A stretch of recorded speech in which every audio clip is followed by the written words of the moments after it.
il y a aujourd'hui une angoisse des Français autour de la situation en Ukraine, du conflit qui nous oppose de fait à la Russie par les sanctions notamment. Comment est-ce que vous y répondez? Est-ce que vous nous dites « nous ne serons pas impliqués dans un conflit armé direct avec les Russes » ?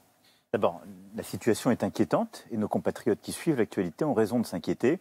La guerre revient en Europe. Maintenant, je ne veux pas que cette inquiétude donne lieu à une angoisse hors cadre, si je puis dire. Et donc, je veux ici redire les choses très clairement. La Russie a déclenché une guerre contre l'Ukraine. Nous la condamnons avec la plus grande fermeté. Nous soutenons l'Ukraine par tous les moyens, en européen.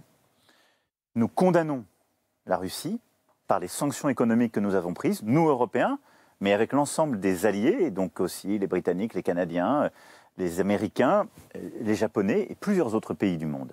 Et nous allons continuer de mener la pression diplomatique pour que cette guerre s'arrête au plus vite. Mais aujourd'hui, la France n'est pas en guerre contre la Russie. Je pense que c'est très important de le retenir. Maintenant, je veux que cette inquiétude, elle se traduise plutôt en action positive, que nous nous mobilisions, mais pas en affliction. Premièrement, nous allons nous mobiliser pour accueillir les Ukrainiennes et les Ukrainiens qui fuient la guerre et qui sont des combattantes et combattants de la liberté ou qui sont des femmes et des hommes dont le pays est en guerre. C'est notre devoir. C'est notre constitution même, nos valeurs. Et donc là, je veux vraiment remercier tous nos compatriotes, nos maires qui se sont d'ores et déjà mobilisés. Le ministre de l'Intérieur et la ministre déléguée ont fait un très gros travail. Il y a une plateforme en ligne. On est en train d'organiser tout cela avec les collectivités locales, mais pour accueillir, dans les meilleures conditions possibles, des familles. Parce que ce sont souvent des familles, soit des familles dans leur intégralité, soit des femmes avec leurs enfants quand le père est resté combattre. C'est la première chose. La deuxième, c'est de continuer par les dons aux associations pour aider aussi à l'aide alimentaire et à l'aide humanitaire qu'on fait vers l'Ukraine. Les gouvernements le font, mais la Croix-Rouge internationale fait un formidable travail, beaucoup d'ONG, les aider, les accompagner. La troisième, c'est que nous devons en tirer les conséquences, nous, Européens. Et la conclusion de ça, c'est plus d'Europe, une Europe plus forte et plus souveraine. C'est ce que nous allons discuter cette semaine avec mes collègues européens lors du sommet extraordinaire à Versailles. Une Europe de la défense plus forte. On a besoin de réinvestir dans notre défense, de moins dépendre des non-européens, d'y mettre plus d'argent, mais aussi de renforcer le lien entre notre armée et la nation. Parce que vous voyez bien que les temps les plus tragiques sont en train de revenir. Ensuite, il nous faut moins dépendre sur le plan énergétique. La France a cette chance grâce au nucléaire, mais il faut que l'Europe dépende moins d'un point de vue énergétique. Et il faut que sur tous les grands domaines technologiques, les matières premières, les métaux rares, on construise progressivement l'indépendance européenne. Donc vous voyez, cette inquiétude, je la comprends.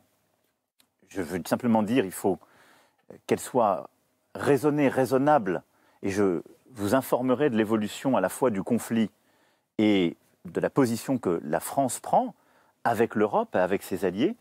Mais je voudrais que cette angoisse aujourd'hui légitime se traduise plutôt en actes et en conséquences politiques et pratiques. La situation s'aggrave-t-elle aujourd'hui? Oui, la situation s'aggrave chaque jour. Parce que quand un pays est en guerre comme cela, qu'il subit chaque jour des bombardements et des attaques, d'abord il y a des morts, et donc des femmes, des hommes, des enfants périssent. Ensuite, il y a une fatigue qui s'installe, il y a des conditions humanitaires qui se dégradent.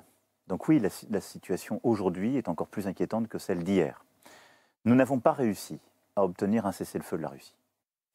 Et donc aujourd'hui, sur quoi se concentre notre action? Premièrement, d'essayer d'éviter des catastrophes avec le nucléaire civil. L'Ukraine est un grand pays de nucléaire civil, avec 4 centrales actives et une centrale, Tchernobyl, que nous connaissons bien, mais qui est encore très sensible. C'est pourquoi j'ai pris l'initiative la semaine dernière, après l'attaque qui s'est tenue dans la nuit de jeudi à vendredi, d'appeler le directeur général de l'Agence internationale de l'énergie atomique, qui a fait un travail formidable, et de parler à la fois au président Poutine et au président Zelensky pour qu'aujourd'hui même, un accord technique soit obtenu pour qu'on protège ces centrales et qu'on permette dans des bonnes conditions l'entretien nécessaire. Deuxièmement, la France s'engage avec ses partenaires européens pour mener les opérations humanitaires et pouvoir sortir évidemment nos compatriotes, mais toutes les femmes et les hommes, ukrainiennes, ukrainiens ou étrangers, des zones de conflit pour les mettre en protection, dans des pays frontaliers ou ailleurs. Et puis troisième point, nous faisons tout ce que nous pouvons pour faciliter la discussion qui a lieu en ce moment entre la Russie et l'Ukraine. Sur les couloirs humanitaires, pour conclure? Les couloirs humanitaires, soyons clairs, la possibilité de faire sortir ces femmes et ces hommes. La Russie plaide pour faire des couloirs humanitaires vers la Russie. Je ne connais pas beaucoup d'Ukrainiens qui ont envie d'aller se réfugier en Russie. C'est une hypocrisie. Et donc, c'est un artefact de communication que je réprouve.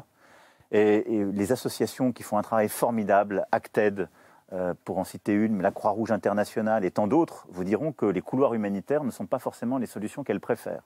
Et donc, nous, ce qu'on dit simplement, c'est qu'il faut que les acteurs de l'humanitaire puissent intervenir, qu'il y ait donc des trêves complètes quand ils interviennent, pour mettre en protection les femmes, les enfants, les hommes qui doivent être protégés et pouvoir les sortir de la zone de conflit. Donc ce n'est pas simplement des couloirs qui sont tout de suite menacés et ce n'est pas ce discours hypocrite qui consiste à dire on va aller protéger les gens pour les emmener en Russie. Tout ça n'est pas sérieux, c'est du cynisme moral et politique qui m'est insupportable. Donc voilà, mais la France s'engage sur ces sujets et nous allons continuer à faire pression par les sanctions sur les dirigeants russes et son économie, par le soutien à l'Ukraine. Mais vous le voyez bien, ce que nous voulons, c'est faire stopper cette guerre sans devenir nous-mêmes des belligérants. Merci beaucoup. Voilà, cette interview exclusive du président de la République sur la guerre en Ukraine. Emmanuel Macron y a dénoncé, vous l'avez entendu, le cynisme moral et politique de Vladimir Poutine. Bonjour Catherine Gentil de Cancode. Alors, dans le même temps, la Russie qui fait une liste de pays hostiles, la France en est, puisqu'il y a l'Union européenne. Les relations se tendent très largement entre Vladimir Poutine et Emmanuel Macron, qui pourtant se parlent toujours. Se parlent toujours, mais Emmanuel Macron a résumé d'une phrase la complexité de la situation. C'est réussir à stopper cette guerre sans devenir un belligérant. Et c'est vrai qu'il a parlé régulièrement à Vladimir Poutine. On voit que la dernière conversation a donné lieu à une incompréhension, pour utiliser un euphémisme, puisque après Vladimir Poutine a utilisé cette conversation pour essayer de faire croire que c'était les Français qui avaient eu cette idée géniale de faire des corridors humanitaires pour emmener les Ukrainiens vers la Russie. Donc à ce moment-là, évidemment, on comprend effectivement qu'il n'ait pas du tout envie d'aller dans le pays qui a agressé le leur. Et en même temps, Emmanuel Macron essaie de rassurer la population française, alors qu'effectivement, il ne cache pas que la situation chaque jour se dégrade, parce qu'il y a plus de morts dans la population civile et que le but ultime sera justement un renforcement de l'Europe et des alliés pour réussir à faire face à ce genre de situation. Mais on comprend effectivement que la situation est particulièrement grave et on a quand même l'impression que l'issue ne sera pas rapide.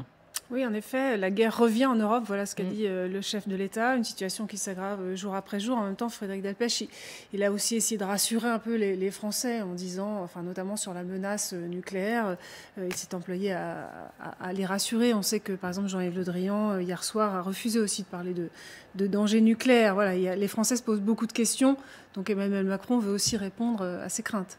Oui, il s'agit bien sûr pour Emmanuel Macron de ne surtout pas s'engager dans une surenchère verbale initiée par Vladimir Poutine. Bien évidemment, il faut rassurer les Français sur cette question de menace potentielle nucléaire, des mots assez durs qu'avait pu employer le président russe. Donc Emmanuel Macron n'est pas du tout sur ce registre-là.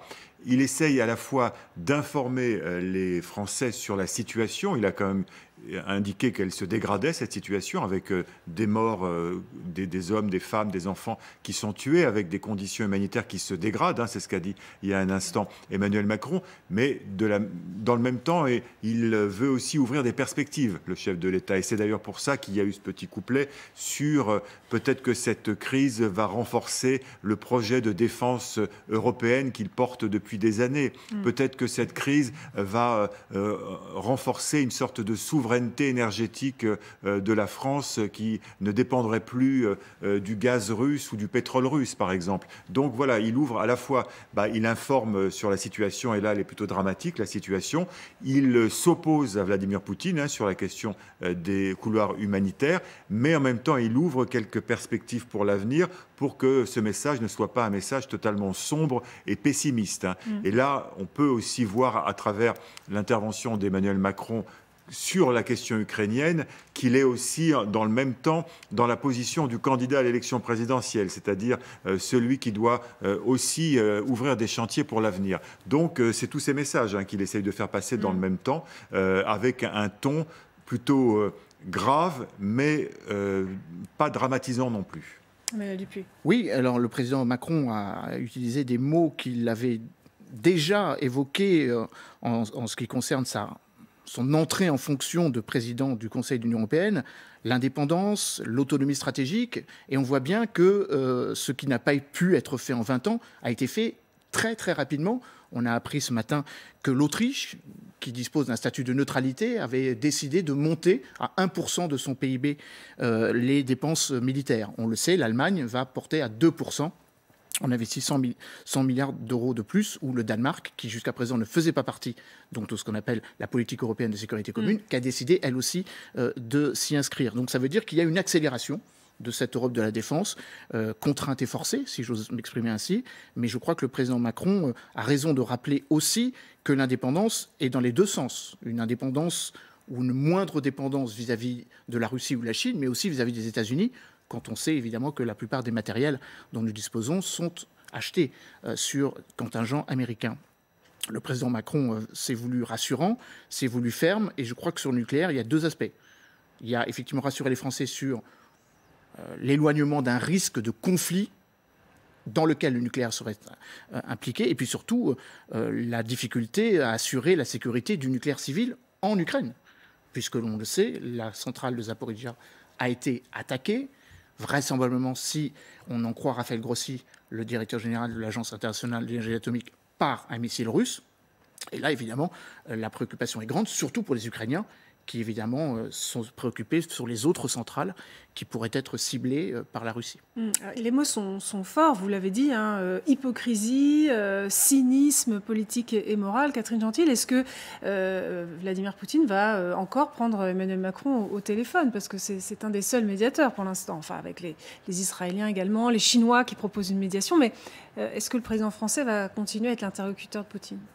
On a l'impression quand même qu'Emmanuel Macron n'a pas fermé la porte complètement, même s'il remet les choses en place en disant que non, il n'a pas demandé qu'il y ait des corridors humanitaires pour emmener les Ukrainiens en Russie ou en Biélorussie. Mais on sait bien, enfin on le répète à chaque fois, mais de cette crise, il faudra un jour en sortir par la négociation. Donc on parlera à Vladimir Poutine, sauf s'il est renversé d'ici là, mais pour l'instant, ce n'est pas encore fait. Donc il faut garder un canal avec Vladimir Poutine. Et c'est vrai que demain, Emmanuel Macron va parler aussi avec le président chinois et Olaf Scholz.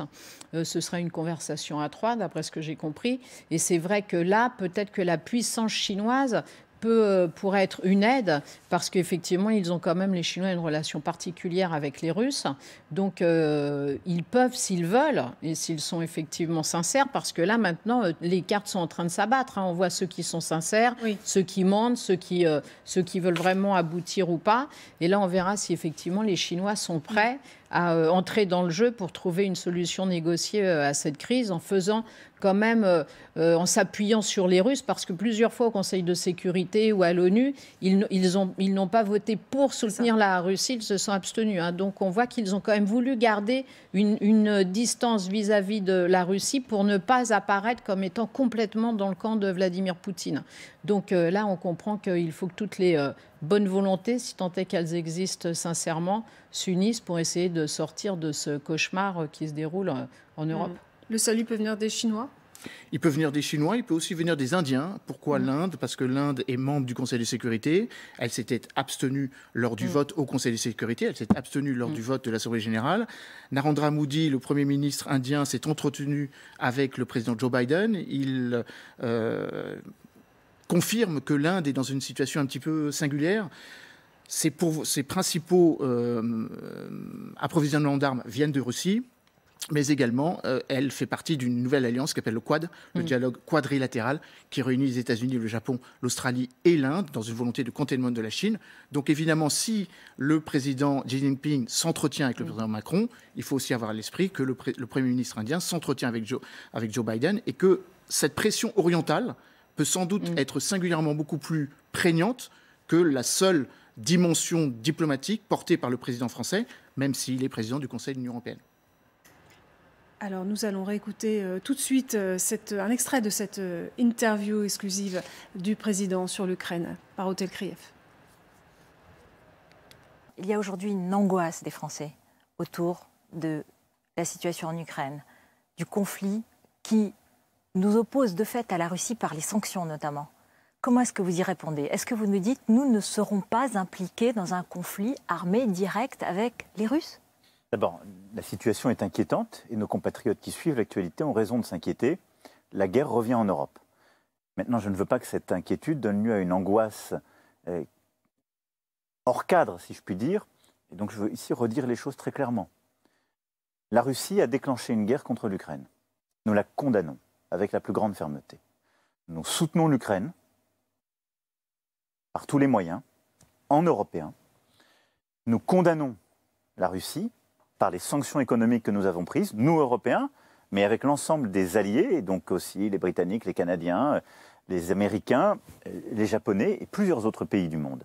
Et nous allons continuer de mener la pression diplomatique pour que cette guerre s'arrête au plus vite. Mais aujourd'hui, la France n'est pas en guerre contre la Russie. Je pense que c'est très important de le retenir. La situation s'aggrave-t-elle aujourd'hui?